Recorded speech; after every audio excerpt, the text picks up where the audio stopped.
15ویں صدی عیسوی میں آپ نے اسلام کی تبلیغ اور اشاعت کے لیے بڑے کام کیے۔ آپ میں ذہانت، لیاقت، صبر و استقلال، استقامت اور طرز استدلال قدرت نے ایسا ودیت کر دیا تھا جو لوگوں پر سحر طاری کر دیتا۔ لیکن ایک عرصے بعد آپ بہک گئے اور مہدویت کا دعویٰ کر بیٹھے۔ لوگوں نے آپ کی مسحور کن شخصیت سے مروب ہو کر آپ کی مہدویت کا اقرار کرنا شروع کر دیا، لیکن علماء کرام نے آپ کا مقابلہ کیا اور اس فتنے کو بڑی بہادری سے روک دیا۔ 15ویں صدی کی ہنگامہ خیز اور فتنہ پرور شخصیت سید محمد مہدی جون پوری کی سرگزشت۔ شمالی ہند کے مشرقی شہر جون پور میں 1444 میں ایک مسلم گھرانے کو اللہ نے ایک ذہین بیٹے سے نوازا۔ بیٹے کے باپ کا نام سید خان اور ماں کا نام مطلعۃ الولایت بی بی اخا ملک تھا۔ بچہ غیر معمولی حسین تھا۔ گھر والوں نے بڑی خوشیاں منائی، خاندان والوں نے مبارکباد دی۔ سید خاندان نے بیٹے کی پیدائش کی خوشی میں لوگوں کو دعوتیں کی۔ شیخ دانیال چشتی نے بچے کے کان میں اذان دی۔ شیخ دانیال چشتی 15ویں صدی عیسوی کے نامی گرامی بزرگ تھے۔ ان کی شہرت دور دور تک پھیلی ہوئی تھی۔ دانیال چشتی نے بچے کو دیکھ کر یہ پیشن گوئی کی تھی کہ یہ بچہ غیر معمولی شہرت حاصل کرے گا۔ انہوں نے بچے کا نام سید محمد رکھا۔ سید خان نے اپنے بیٹے سید محمد میں بچپن ہی سے کچھ ایسی علامتیں محسوس کر لی تھی جس سے انہیں یہ اندازہ ہو گیا تھا کہ سید محمد ایک غیر معمولی بچہ ہے۔ جب انہیں پڑھنے کے لیے مکتب میں بٹھایا گیا تو ان کے اساتذہ نے محسوس کیا تھا کہ سید محمد جو کچھ پڑھایا جا رہا ہے وہ سید محمد کے لیے بہت معمولی تھا۔ سید محمد کے لیے مروجہ درسی نصاب معمولی حیثیت رکھتا تھا۔ انہوں نے یہ حیرت انگیز کارنامہ انجام دیا کہ 7 سال کی عمر میں قرآن پاک حفظ کر لیا۔ یہیں سے ان کی غیر معمولی شہرت کا آغاز ہوا۔ لوگ انہیں دور دور سے دیکھنے آتے اور ان سے کلام پاک سنتے۔ اب انہیں تفسیر اور احادیث کی تعلیم دی جانے لگی۔ درس نظامی کا سلسلہ شروع ہوا اور ان سے علوم کے حصول میں انہوں نے ایسا شاندار مظاہرہ کیا کہ اساتذہ دنگ رہ گئے۔ سید محمد دوران تعلیم اپنے اساتذہ سے ایسے سوال کرتے کہ ان کے لیے جواب دینا محال ہو جاتا اور ایسی ایسی موشگافیاں کرتے کہ اساتذہ حیرت سے ان کی شکل دیکھتے رہ جاتے۔ اللہ نے زور بیان ایسا دیا کہ جب یہ گفتگو کا آغاز کرتے تو سننے والے گونگے ہو جاتے۔ مطالعہ اور مشاہدہ اتنا زبردست تھا کہ جو کچھ بیان کرتے دوران تقریر دلائل اور امثال کا ڈھیر لگا دیتے، اور یہ سلسلہ 12 سال کی عمر تک جاری رہا۔ اب وہ فارغ التحصیل ہو چکے تھے۔ دستار فضیلت باندھی گئی اور ان کے سامنے ان سے کہیں زیادہ عمر والے شاگردوں نے زانوہ تلمس طے کیا۔ وہ کتنا عجیب و غریب منظر ہوگا جہاں ایک 12 سالہ لڑکا استاد کی جگہ متمکن تھا اور اس کے سامنے عمر رسیدہ شاگرد ادب و احترام سے بیٹھتے تھے۔ سید محمد نے ایک بار پھر دنیا کو اپنی طرف متوجہ کر لیا۔ 7 سالہ حافظ بچے کو دور دور سے دیکھنے کے آنے والے لوگوں نے دوبارہ زحمت کی اور اب وہ اس بچے کو 12 سالہ غیر معمولی استاد کی شکل میں دیکھ رہے تھے، اور یہ 12 سالہ استاد ایسے ایسے دینی علوم پر تقریریں کر رہا تھا ان پر دوسرے عمر رسیدہ شاگرد بات کرنے کی ہمت تک اپنے آپ میں نہ پاتے تھے۔ سید محمد خود بھی عبادت و ریاضت میں خاصا وقت دیتے، راتیں شب بیداری میں بسر کرتے، صبح فجر کی نماز کے بعد ارادہ وظائف میں مشغول ہو جاتے، پھر درس و تدریس کا سلسلہ شروع ہوتا اور یہ سلسلہ ظہر کی نماز تک جاری رہتا۔ نماز کے بعد معمولی غذا کھاتے، کچھ دیر قیلولہ کرتے اور پھر لوگوں کا اجتماع ہوتا اور آپ واعظ و تلقین میں مشغول ہو جاتے۔ اس طرح آپ احیاء دین کا فریضہ انجام دے رہے تھے۔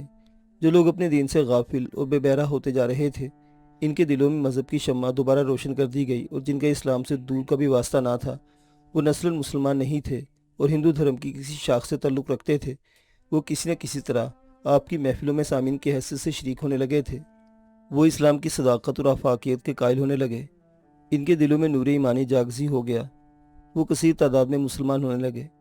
سید محمد کا یہ کارنامہ بھی شہرت پا گیا، لیکن سید محمد اپنے طور پر کچھ کمی محسوس کر رہے تھے اور اپنے کام سے مطمئن نہیں تھے۔ انہیں اپنی کوششوں کے ثمر سے وہ سکون حاصل نہیں ہو رہا تھا جس کی انہیں توقع تھی۔ وہ اپنے شب و روز میں اضطراری اور اضطرابی کیفیت کا شکار ہو چکے تھے۔ وہ اپنی ان کیفیتوں پر قابو پانے کی کوشش کرتے رہے لیکن ناکام رہے۔ پھر انہیں کسی استاد اور رہنما کی ضرورت محسوس ہوئی۔ وہ اپنا حال دل کسی پر ظاہر بھی نہیں کر سکتے تھے کیونکہ ان کے سامنے جو لوگ تھے ان میں سے ایک بھی اس کا اہل نہ تھا کہ سید محمد کی کیفیتوں اور واردات قلبی کا رازدار بن سکتا۔ آخر القاء کی شکل میں ان کی رہنمائی کی گئی اور شیخ دانیال چشتی کی شکل کو عالم تصور میں پیش کیا گیا۔ سید محمد ایک لمحہ ضائع کیے بغیر شیخ دانیال چشتی کی صحبت میں تشریف لے گئے۔ سید محمد کو شیخ دانیال چشتی کے مریدوں نے اپنے صف میں دیکھا تو احتراماً کھڑے ہو گئے۔ اسی وقت اندر سے شیخ کا ایک مرید نمودار ہوا اور اس نے بآواز بلند اعلان کیا، آپ لوگوں میں جس کا نام سید محمد ہے وہ ہمارے ساتھ ہے، اسے شیخ یاد فرما رہے ہیں۔ سید محمد اس کے ساتھ اندر گئے۔ وہاں شیخ دانیال چشتی سید محمد کے احترام میں کھڑے ہو چکے تھے۔ شیخ نے معانقہ کیا۔ سید محمد نے شرمندگی اور خجالت سے عرض کیا، یہ آپ کیا کر رہے ہیں؟ میں تو تسکین قلب کے لیے حاضر ہوا ہوں اور آپ مکان کے احترام سے مجھے شرمندہ کر رہے ہیں۔ شیخ نے جواب دیا، میں علم اور ریاضت شاقہ کے احترام میں کھڑا ہوا ہوں جو تمہاری ذات میں مثل نور و روشن و تابہ ہے، اور میں کافی عرصے سے تمہارا منتظر تھا۔ سید محمد دانیال چشتی کے دونوں ہاتھ پکڑے کھڑے رہے۔ کچھ دیر بعد شیخ نے اپنے دونوں ہاتھ چھڑوا لیے۔ شیخ خود بھی بیٹھ گئے اور اپنے سامنے سید محمد کو بٹھایا۔ دونوں کچھ دیر باتیں کرتے رہے۔ اسی وقت سید محمد نے شیخ دانیال چشتی کے ہاتھ پر بیعت کی۔ اس کے بعد شیخ دانیال چشتی نے نصیحتیں اور ہدایتیں کی۔ یہ اپنے شیخ کے پاس مستقلاً مقیم ہو گئے۔ کچھ عرصے بعد شیخ دانیال نے اجازت دی کہ وہ دوسروں کو مرید کر سکتے ہیں، اور بطور خاص یہ ہدایت کی کہ اسلام کی تعلیم اور تربیت غیر مسلموں میں عام کی جائے۔ اب سید محمد کا اصل کام شروع ہوا۔ انہوں نے وعظ و تلقین کا سلسلہ شروع کر دیا۔ ان کی محفلوں میں ہندو مسلم یکساں شریک ہوتے تھے۔ آپ جب تقریر فرماتے تو سننے والوں پر وجہ طاری ہو جاتا۔ مسلمان اپنے دین کی طرف زیادہ شدت سے رجوع ہوتے اور ہندو آپ کے ہاتھوں مسلمان ہو جاتے۔ ان کے ہندو رشتہ دار نو مسلموں پر لعن طعن کرتے اور سید محمد سے زیادہ شدت سے نفرت کرنے لگتے۔ ہندو عوام سید محمد سے سخت نفرت کرتے۔ وہ آس پاس کے ہندو راجاؤں سے سید محمد کی شکایتیں کرتے اور اس سلسلے میں ان سے مدد چاہتے۔ ہندو راجا مجبور تھے کہ سید محمد اپنے تبلیغی فرائض جون پور اور اس کے مضافات میں انجام دیتے تھے جو ہندو راجاؤں کی حدود اور اختیارات سے دور تھے۔ ان کا ان مسلم علاقوں پر بس نہیں چلتا تھا۔ اب آپ کے ارادت مندوں کی تعداد میں غیر معمولی اضافہ ہو چکا تھا۔ بار بار گنے چنے علاقوں میں وعظ و تلقین کرتے کرتے آپ اکتا چکے تھے۔ اب آپ کے سامنے ہندو راجاؤں زمینداروں کے علاقے تھے۔ آپ ان میں اسلام کی تبلیغ و اشاعت کا کام کرنا چاہتے تھے۔ آپ کے مریدوں نے مشورہ دیا کہ یہ کام خطرناک ہے اور ہندو راجا اور زمیندار اس بات میں قطعی مداخلت کریں گے۔ آپ نے جواب دیا، میں جو کام کر رہا ہوں اللہ کے بھروسے اور اس کی خوشنودی حاصل کرنے کے لیے کر رہا ہوں۔ میں کفار میں اللہ کے نام کا بول بالا کرنا چاہتا ہوں۔ میں ہندو راجاؤں اور زمینداروں سے بالکل نہیں ڈرتا۔ مرید خاموش ہو گئے اور اپنی جانثاری کا اعلان کیا۔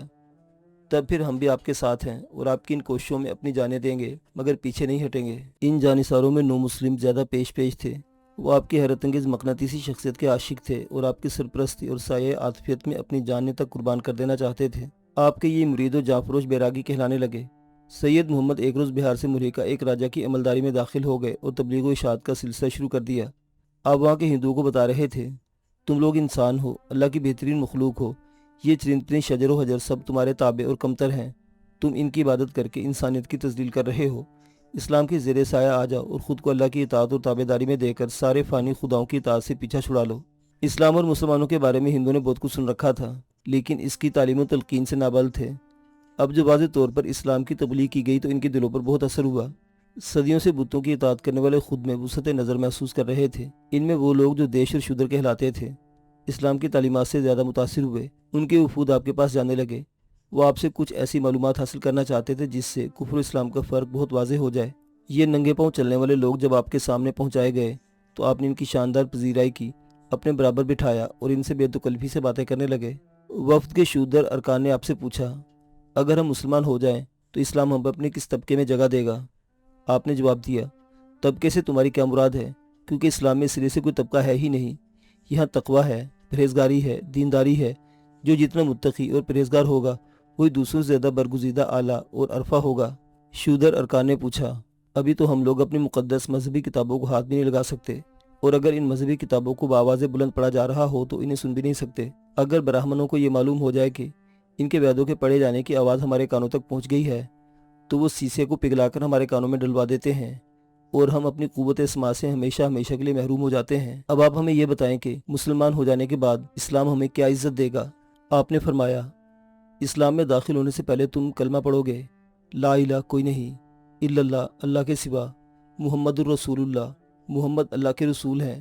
جب تم باللسان اور بالقلب اللہ کے ایک ہونے کی گواہی دو گے اور اقرار کرو گے تو گویا سارے فانی خداؤں کی نفی کر دو گے اور ان کی غلامی سے نجات حاصل کر لو گے۔ اس طرح اسلام طبقاتی حدود اور قیود کی ساری دیواریں گرا دے گا اور تم میں وہی بڑا افضل ہوگا جو زیادہ متقی اور دیندار ہوگا۔ ویش اور شودر آپ سے جو کچھ سن رہے تھے اس پر انہیں حیرت تھی اور چہروں کے تاثرات سے اندازہ ہو رہا تھا کہ انہیں آپ کی باتوں پر یقین نہیں آیا۔ ظہر کی نماز کا وقت تھا۔ آپ نے وضو کیا۔ آپ کے ساتھ آپ کے مریدوں اور ارادت مندوں نے بھی وضو کیا۔ شودر اور ویش اس عمل کو غور سے دیکھ رہے تھے۔ ان میں چند ایسے نو مسلم بھی تھے جو پہلے شودر تھے اور یہ شودر ان کے ماضی سے اچھی طرح واقف تھے۔ اب وہ مسلمان ہونے کے بعد سید محمد کے پیچھے دوسرے مسلمانوں کے ساتھ کھڑے ہو کر نماز ادا کر رہے تھے۔ یہاں کوئی کسی سے بڑا نہ تھا نہ چھوٹا۔ अल्लाह के हुजूर सब एक साथ न्याज़मंदी से रुकू और सुजूद में जा रहे थे। वेश और शूदर इबादत के इस तरीके से बहुत मुतासिर हुए। नमाज के बाद इन सब ने यह भी देखा कि तमाम मुसलमान एक साथ खा पी रहे हैं। शूदर अरकान ने आपसे पूछा, अगर हम मुसलमान हो जाएं तो क्या हमें भी ये मुकाम हासिल हो जाएगा? आपने जवाब दिया, हम सब आदम अलैहिस्सलाम की औलाद हैं और आदम मिट्टी से बने थे। हम सब बराबर हैं, मगर जो वो हम में ज़्यादा मुत्तकी और परहेजगार है, इनसे अफजल और बुजुर्ग है जो तकवे और परहेजगारी में इससे कमतर है। आपकी बातें और आपका अमल इन्हें मुतासिर कर रहा था। ये लोग कई दिन तक आपके साथ रहे, आपकी बातें सुनते रहे, आपके अमाल और किरदार का मुताला करते रहे, और जब इन्हें बिल्कुल यकीन हो गया कि आपकी बातें महज लफाजी नहीं हैं और आपने इस्लाम के बारे में इन्हें जो कुछ बताया है वो दायमी और मुस्तकिल सदाकत है, तो वो आपके हाथों पर मुशर्रफ बा इस्लाम हुए और आपके साथ खाने पीने में शरीक रहे, आपसे ज़रूरी दीन तालीम हासिल करते रहे। इन्हें पाकी और तहारत का मफहूम बताया और समझाया गया। इन्हें इस्लामी रिश्तों से वाकिफ़ और ख़बरदार किया गया। इन्हें कुरान पाक की तालीम दी गई और जो उनमें ज़्यादा समझदार थे, इनको ये कहकर रोका गया कि इन्हें कुरान पाक पढ़ाया जाएगा और दूसरे दीनी तालीम, दीनी फ़राइज़ से आगाह किया जाएगा, ताकि जब ये अपनी बस्तियों में वापस जाएँ तो अपने दीनों भाइयों को इस्लामी तालीम और फ़राइज़ से रोशनास कराएँ। ये लोग बहुत खुश थे। जब ये सैयद मोहम्मद और इनके मुरीदों के साथ मिलकर खाते पीते और एक साथ नमाज़ें पढ़ते तो इन्हें बड़ी तमानियत और खुशी महसूस होती। वो अपने आप को बहुत हल्का और भारी भरकम महसूस कर रहे थे। हल्का इसलिए कि इनके कांधों से बहुत सारे खुदाओं की बर्तरी और बुजुर्गी का बोझ उतर गया था, और भारी भरकम इसलिए कि अब वो भी दूसरे बड़े इंसानों के साथ खड़े होकर खुद को बड़ा और बाहैसियत महसूस कर रहे थे। सैयद मोहम्मद ने चंद को रोककर बाकी 9 मुस्लिमों को अपनी अपनी बस्तियों में वापस जाने का हुक्म दे दिया और फरमाया, मैंने जो कुछ किया है और मुझसे तुमने जो कुछ सुना और सीखा है, अपनी बस्तियों में जाकर इसे आम कर दो। कुछ लोगों ने खतरात का इजहार किया। हमें डर है कि आलाजात के हिंदुओं में ऐसा नहीं करने देंगे और हमें बहुत सताएंगे। आप हमें मशवरा दे के इस वक्त हम क्या करें? आपने जवाब दिया, तुम उनका मुकाबला करोगे, इनकी मुज़ाहमत करोगे और अपना काम जारी रखोगे।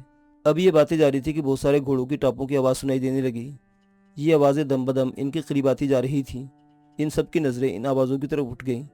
इन लोगों ने देखा कि गर्दो गुबार के बादल फ़ज़ा में बुलंद हो रहे हैं और कुछ देर बाद गर्दो गुबार के अंदर से 30-40 घुड़सवार नमूदार हुए। इनका रुख सैयद मोहम्मद और उनके साथियों की तरफ था। ये लोग सैयद मोहम्मद के करीब आकर लगामें खींचकर खड़े हो गए। वेश और शूदर सहमकर मुसलमानों के पीछे छुपने लगे। सैयद मोहम्मद ने आने वालों से पूछा, तुम लोग कौन हो और यहाँ क्यों आए हो? एक घुड़सवार ने सैयद मोहम्मद से पूछा, तू कौन है और यहाँ क्यों भीड़ लगा रखी है? सैयद मोहम्मद ने सबको दावत दी, तुम लोग अपने घोड़ों से नीचे उतर आओ और हमारे साथ इत्मीनान से बैठो। हम तुम्हें बताएंगे कि हम यहाँ क्यों आए हैं और हमारे पास ये भीड़ क्यों है। इस घुड़सवार ने रूनत से कहा, हम जानते हैं कि तू कौन है और यहाँ क्या कर रहा है। तू मुसलमान है और यहाँ तू हिंदुओं को वर्गलाकर अपने धर्म में शामिल कर लेना चाहता है। सैयद मोहम्मद ने नहायत नरमी से इनके सामने इस्लाम पेश किया। मैं तुम सबको भी इस्लाम की दावत देता हूँ।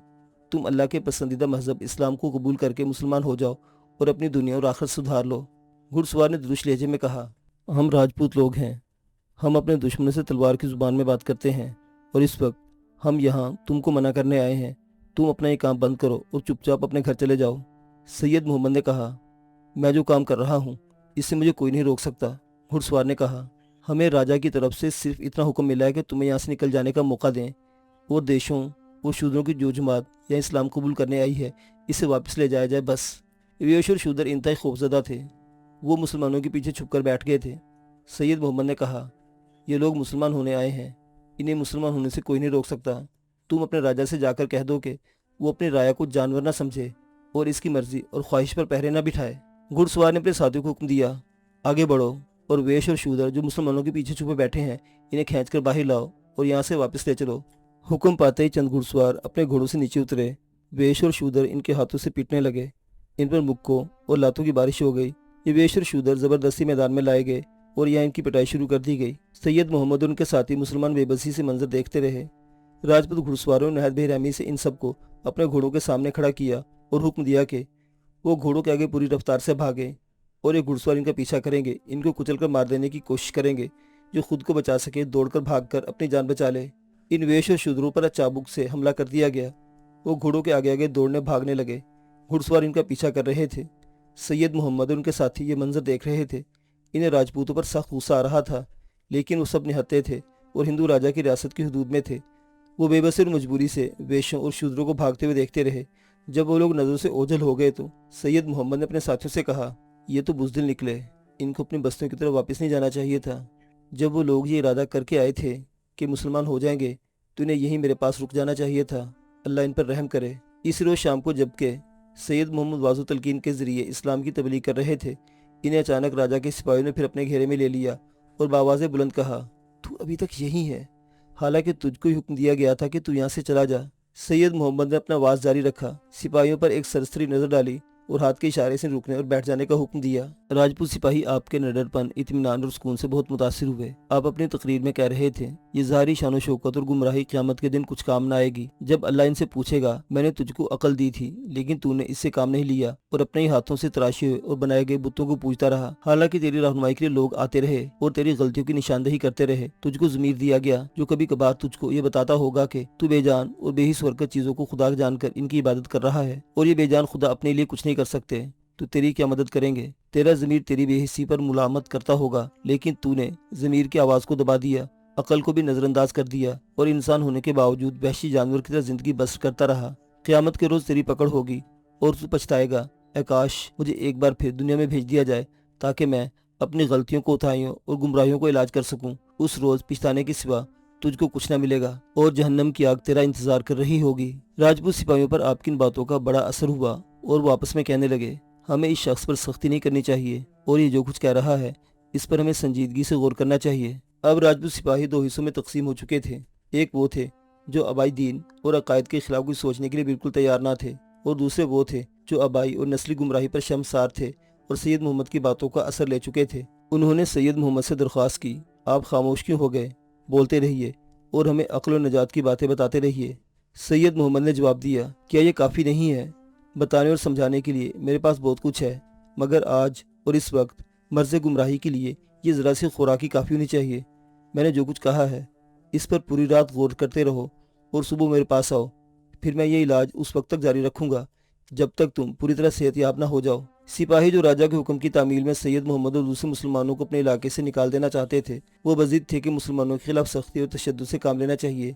ये किसी रुवायत और हमदर्दी के मुस्तहिक नहीं है, लेकिन दूसरे जिनके दिलों पर आपकी बातें असर कर चुकी थी, वो एक रात सोचने और गौर करने पर आमादा हो चुके थे। वो सैयद मोहम्मद और मुसलमानों को इनके हाल पर छोड़कर अपने घरों को वापस जाना चाहते थे और रात भर सैयद मोहम्मद की बातों पर गौर करने पर आमादा थे। उन्होंने अपने सरकश और ज़िद्दी साथियों से कहा, हमें इनसे उलझना नहीं चाहिए, क्योंकि ये शर की एक बात भी नहीं कर रहे हैं, ये हमें किसी किस्म की ईजा भी नहीं दे रहे, फिर ये हमारे जुल्म सितम का हदफ क्यों बने। सरकश और ज़िद्दी राजपूत सिपाहियों ने अपनी तलवारें खींच कर कहा, अगर ये हमारी बात नहीं मानेंगे और यहाँ से निकल जाने पर आमादा नहीं होंगे तो हमारी तलवारें इनका काम कर देंगी। दूसरे राजपूतों ने अपनी तलवारें खींच ली और कहा, हम इनकी हिफाजत करेंगे। सैयद मोहम्मद ने आपसी में लड़ने वालों से कहा, अल्लाह ने तुमको सोचने का मौका दिया है, इसे लड़ने झगड़ने में ज़ाया ना करो। तुम्हारे पास एक रात मौजूद है, इससे काम लो और कल सुबह मेरे पास आ जाओ। इस वक्त अगर तुम मुझसे कहोगे मैं यहाँ से चला जाऊँगा तो हम यहाँ से चले जाएंगे और फिर तुमसे अल्लाह खुद समझ लेगा। दोनों गिरोह आपके इस फैसले पर रजामंद हो गए। निकली हुई तलवारें दोबारा नियामों में चली गई। उन्हें लोगों ने कहा, हम कल सुबह आपके पास दोबारा आएंगे, आप भी रात भर में फैसला कर लें कि आपको यहाँ से निकल जाना चाहिए या हमारे हाथों कत्ल हो जाना चाहिए। वो वापस चले गए। आपके साथियों ने आपसे कहा, ये राजा दिलीप राय की अमलदारी है और ये इतना मजबूत और बहादुर राजा है कि आसपास की मुसलमान रियासतें इसको खराज महकूमी अदा करती हैं। रानापुर का सुल्तान हुसैन शर्की इसका बाजगुजार है, फिर हमारी हैसियत क्या है? हमें सुबह होने से पहले पहले यहाँ से निकल जाना चाहिए। सैयद मोहम्मद ने जवाब दिया, हमने वाज़ो तलकीन के जो बीज डाले हैं, हमें ऐसा लगता है कि वो कई गुमराह दिलों में उतर चुके हैं। हम सुबह तक ही जरूर देखेंगे कि इनका क्या असर होता है। अगर इनके बंजर दिलों की ज़मीन पर ईमान के अखवे फूटते हैं तो हम इनकी आबियारी करेंगे और इस कोशिशों में अपनी जाने तक कुर्बान करने को तैयार हैं। हम इन काफिरों से डरकर भाग जाने पर आमादा नहीं हैं। मुतज़ब्ज़िब और मुतामिल मुसलमान खामोश हो गए। रात के पिछले पहर जबकि आसमान पर चांद का कहीं वजूद ना था और आसमान बेशुमार तारों की रोशनी से जगमगा रहा था, सैयद मोहम्मद और इनके दीनदार साथी नमाज तहज्जुद में मशगूल थे। उन्होंने इसी आलम में महसूस किया कि चंद घुड़सवार इनके पास आ चुके हैं। आपने तारों की मध्यम रोशनी में इन सवारों को देखा। ये 10-11 से ज्यादा नहीं थे। ये आने वाले अपने घोड़ों से उतरकर एक तरफ बैठ गए। उन्होंने अपने घोड़ों की लगाम में अपने हाथों में पकड़ रखी थी और जमीन पर अकड़ू बैठकर आपको नमाज तहज्जुद पढ़ते देख रहे थे। कुछ देर बाद आपने इनसे पूछा, तुम इस वक्त यहाँ क्या लेने आए हो? एक शख्स ने जवाब दिया, मैं राजा दिलीप राय का हमशीरजादा हूँ। रात भर मैं आपकी बातों पर गौर करता रहा और इस नतीजे पर पहुंचा कि हम सब अपने आबाई धर्म के जिस रास्ते पर चल रहे हैं वो हमें जहन्नुम के दरवाजे तक ले जाएगा। इसलिए हम आपकी रहनुमाई में इस जहन्नमी रास्ते को तर्क कर देना चाहते हैं। आप हमें मुसलमान कर लें और अपने साथ रखें। आपने सबको मुसलमान किया और राजा के हमशीरजादे से पूछा, तुझको पता है वो बेश और शूदर जो मुसलमान हो जाने के लिए मेरे पास आए थे अब वो किस हाल में है? राजा के हमशीरजादे ने जवाब दिया, ان کا بہت برا حال ہے، ان سب کو قید کر دیا گیا اور ان پر سختیاں کی جا رہی ہیں۔ آپ نے کہا، تیرا ماموں راجہ دلیپ رائے اپنے حق میں اچھا نہیں کر رہا، وہ صراط مستقیم کی طرف بڑھنے والوں کا راستہ نہیں روک سکتا۔ راجہ کے بھانجے نے کہا، فی الحال تو وہ سب بڑی اذیتوں میں ہیں اور یہاں کوئی ان کی مدد بھی نہیں کر سکتا۔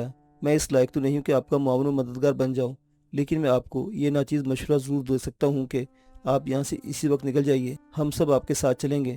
سید محمد نے راجہ کے بھانجے کا مشورہ مان لیا اور اپنے مریدوں کو حکم دیا کہ ہم اسی وقت اس علاقے کو چھوڑ رہے ہیں اور دوبارہ اس وقت یہاں آئیں گے جب ہم راجہ کی طاقت کا جواب طاقت سے دے سکیں۔